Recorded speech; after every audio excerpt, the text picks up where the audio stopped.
Your life doesn't change when people notice you. It changes the day you finally decide to notice yourself. If you're tired of feeling behind, if you've been giving your time, energy and attention to everything except your own growth, it's time to stop and rebuild. This isn't about anyone else. This is about you. Rebuild yourself. Let your focus be on you every day is not a motivational slogan. It's a serious commitment to finally take full control of your life. Every single day you have two choices: focus on what's missing or focus on what you can fix. This audiobook is here to show you how to make yourself the priority again, through action, not just talk. Real confidence, real clarity, real progress. No more waiting. No more excuses. If you've been drifting, distracted, or doubting yourself, this is your moment to reset everything. You don't need a perfect plan. You just need to start focusing on the one thing you've ignored too long. You. Chapter 1. Start paying attention to how you treat yourself. You have to start paying attention to how you treat yourself. That's the beginning of everything. That's the foundation of your entire life. Because if you don't care about how you treat yourself, you'll eventually accept anything from anyone. You'll allow poor standards, you'll tolerate being overlooked, and you'll stay stuck in situations that don't reflect your real value. Most people are not failing because of a lack of talent or opportunity. They're failing because they don't treat themselves like they matter. When you get up in the morning, the first decision you make is already shaping the way you treat yourself. If you hit the snooze button again and again, you're sending yourself a message. That message says, my goals don't matter. My time doesn't matter. I don't matter enough to get up and move. You've got to take a closer look at those small choices, because they're not as small as they look. They're shaping your self-respect, and self-respect is not built on what you say, it's built on what you do every single day. Start asking yourself, would I treat a friend the way I treat myself? If a friend made a mistake, would you talk down to them the way you talk down to yourself?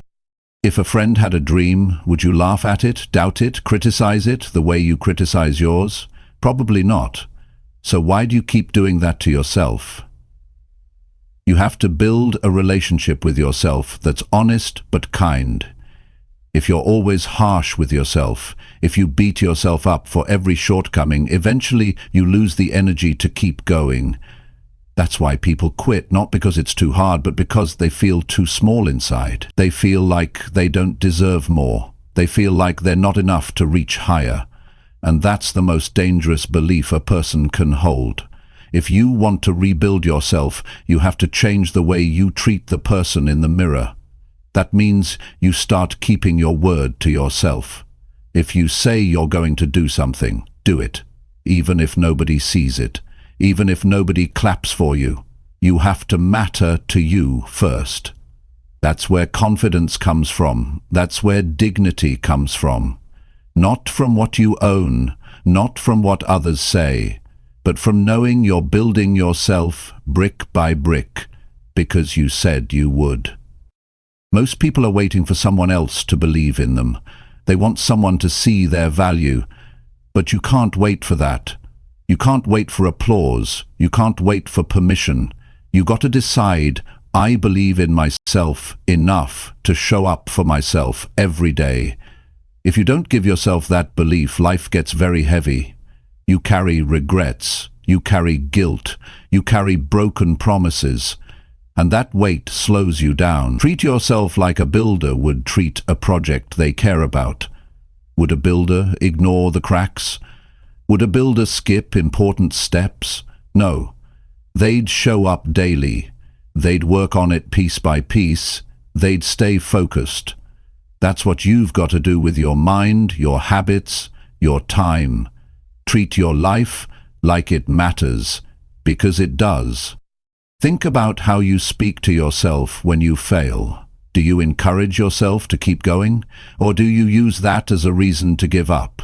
Too many people are walking around with a voice inside that constantly tells them they're not enough. That voice was shaped by years of neglect, broken promises, maybe even trauma. But here's the truth. You can rebuild that voice. You can choose a better internal dialogue. You can speak truth to yourself, not just criticism. And no, I'm not saying to sugarcoat things. I'm not saying to pretend everything is okay when it's not. But there's a difference between being honest with yourself and being cruel. Being honest means taking responsibility.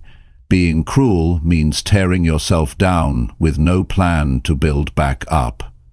You've got to tell yourself the truth and then do something with it. Yes, I've been wasting time. Yes, I've been distracted. Yes, I've let myself go, but now I'm choosing differently, starting today, starting now.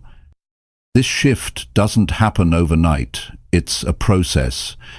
You're undoing years of patterns, years of believing you didn't matter. But every time you make a small change in how you treat yourself, you start rewriting that pattern. You stop giving away your power. You stop settling for less. You stop living like a shadow of yourself. You know what happens when you start treating yourself better? Other people notice. Your energy changes, your tone changes, your boundaries get clearer, you stop accepting disrespect, you stop making excuses, you start making moves, and the world responds to that.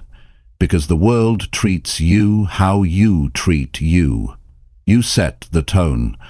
Some people don't realize that the way they talk to themselves in private is the reason they stay stuck. They call themselves lazy, dumb, worthless, behind, and they say it so often it becomes their reality.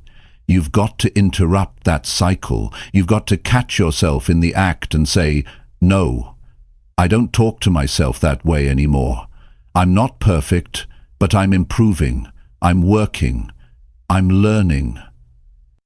If you had a child and you spoke to them the way you speak to yourself, would they grow up confident? Would they grow up healthy?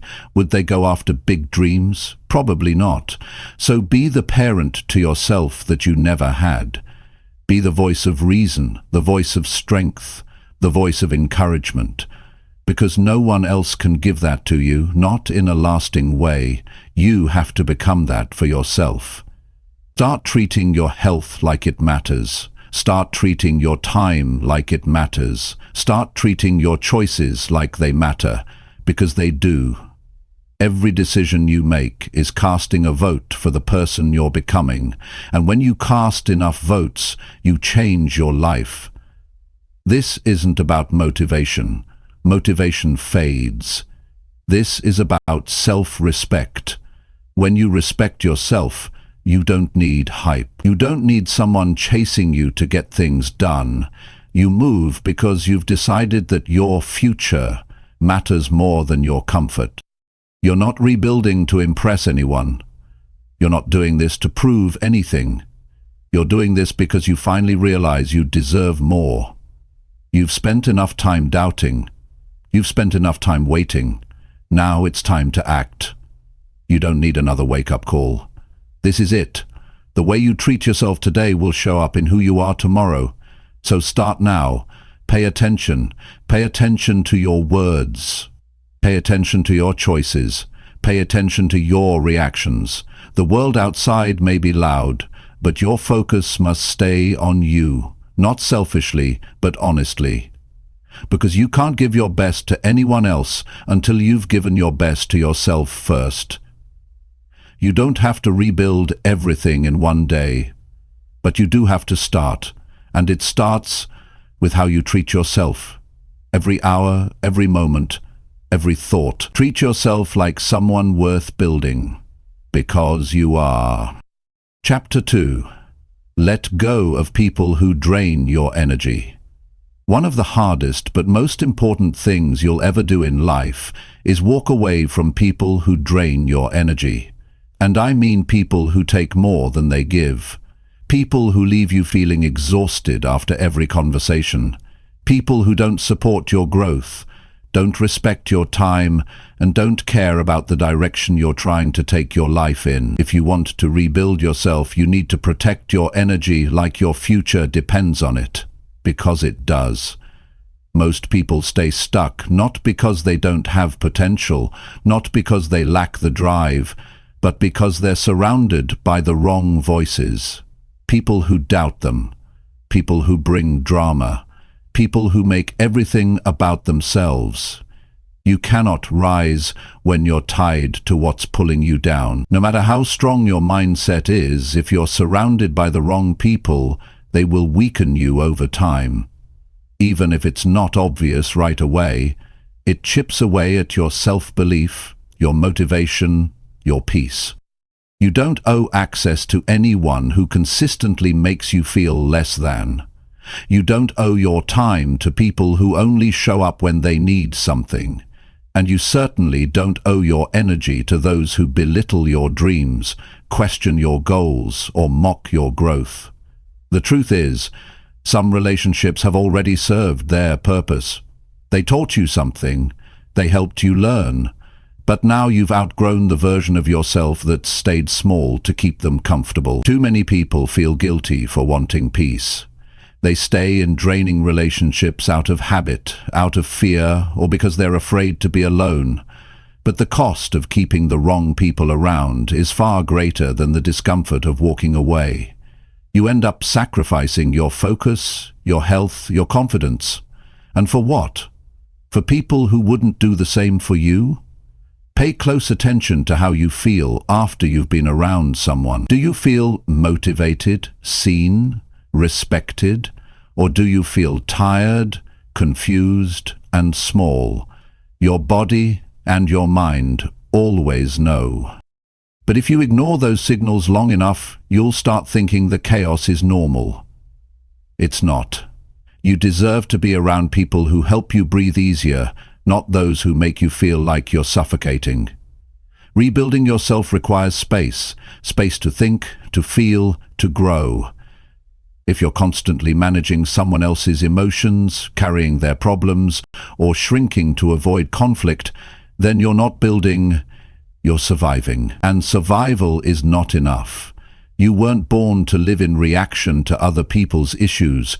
You were born to create something meaningful with your life. And you can't do that when your energy is constantly being hijacked by people who have no intention of changing. The first step is getting honest.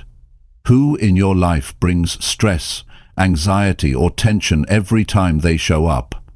Who dismisses your goals or mocks your efforts when you try to improve? Who makes everything about them, even when you're going through something? These people might not be evil, but they are draining, and your loyalty to them should never be greater than your responsibility to yourself. You don't have to hate anyone to outgrow them. You don't have to cause drama, but you do have to draw a line.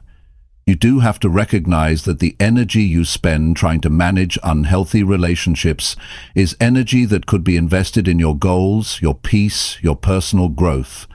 Every moment you spend explaining yourself to someone who refuses to understand you is a moment you could have used building your future. Stop trying to convince people who don't get you. Stop bending over backward to fit into places you've already outgrown. When you rebuild yourself, not everyone will clap for you. Some will feel threatened. Some will try to pull you back to who you used to be. That's not your problem. Your job is to keep moving forward. Your job is to stay committed to your healing, your clarity, and your progress. Sometimes the most powerful move you can make is silence. Not every goodbye has to be loud. Not every ending needs to be explained. You just start showing up